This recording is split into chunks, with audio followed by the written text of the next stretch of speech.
जय शिवराय. नमस्कार शेतकरी मित्रांनो, या कुटुंबांना मोफत अन्नधान्य वाटप होणार आहे.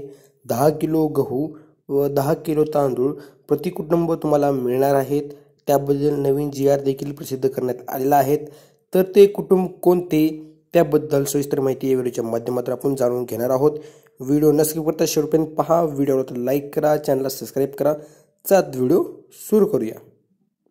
अतिवृष्टी व पुरामुळे बाधित झालेल्या कुटुंबांना अन्नधान्य वितरित करण्याबाबतची कार्यपद्धती महाराष्ट्र शासन अन्न नागरी पुरवठा व ग्राहक संरक्षण विभाग यांतर्गत 5 जून 2024 रोजी हा महत्त्वपूर्ण शासन निर्णय घेण्यात आला आहे. मित्रांनो, अतिवृष्टी व पुरामुळे आपत्कालीन परिस्थिती उद्भवून निराधार होणाऱ्या कुटुंबांना प्रतिकुटुंब 10 किलो गहू व 10 किलो तांदूळ मोफत पुरवण्यास संदर्भ क्रमांक 1 मधील शासन निर्णयान्वये शासनाने मान्यता दिली आहे.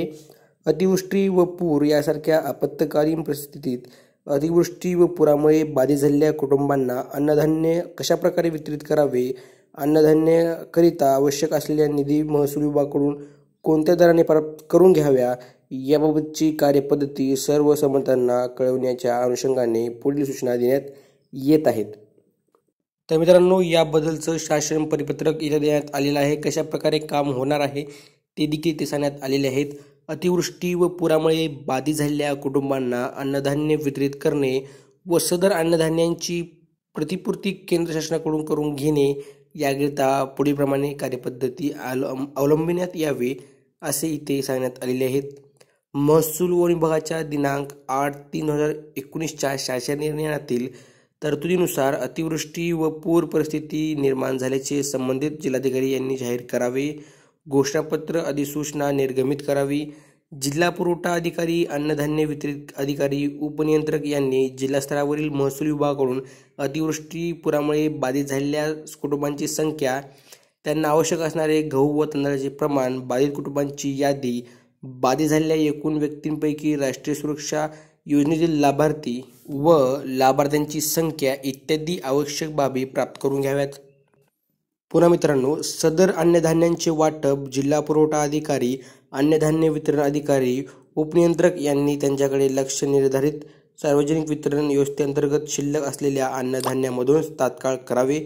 महसूल व वन विभागाच्या दिनांक 8/3/2019च्या शासन निर्णयामध्ये नमूद केल्यानुसार सदर अन्नधान्य आपत्कालीन परिस्थिती उद्भवल्यानंतर 1 आठवड्यात वाटप करावयाचे असल्याने सदर वाटप पूर्ण झाल्यानंतर वाटप केलेल्या अन्नधान्याएवढ्या अन्नधान्याची अतिरिक्त मागणी जिल्हा पुरवठा अधिकारी, अन्नधान्य वितरण अधिकारी, उपनियंत्रक यांना तात्काळ शासनाकडे करावी. अन्नधान्याची मागणी शासनाकडे करतेवेळी जिल्हाधिकारी यांच्याकडून घोषित करण्यात आलेल्या घोषणापत्र अधिसूचना शासनास सादर करावी. सदर अन्नधान्यासाठी आवश्यक असलेला निधी केंद्र शासनाच्या संदर्भाधीन दिनांक 18/8/2017च्या पत्रामध्ये नमूद केलेल्या दराने जिल्हा पुरवठा अधिकारी, अन्नधान्य वितरण अधिकारी, उपनियंत्रक यांनी जिल्हास्तरावरील महसूल विभागाकडून तात्काळ उपलब्ध करून घ्यावा.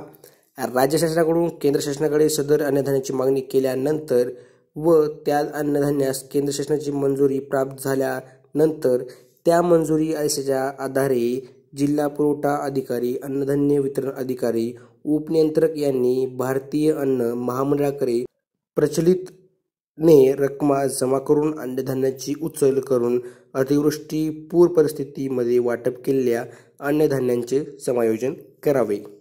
तर मित्रांनो, खूप अंदाची बातमी आहे. तुम्हाला जर हा GR पाहिजे असेल तर तुम्ही गुगलवरती gov.महाराष्ट्र GR या वेबसाईटवरती जाऊन तुम्ही GR पाहू शकता.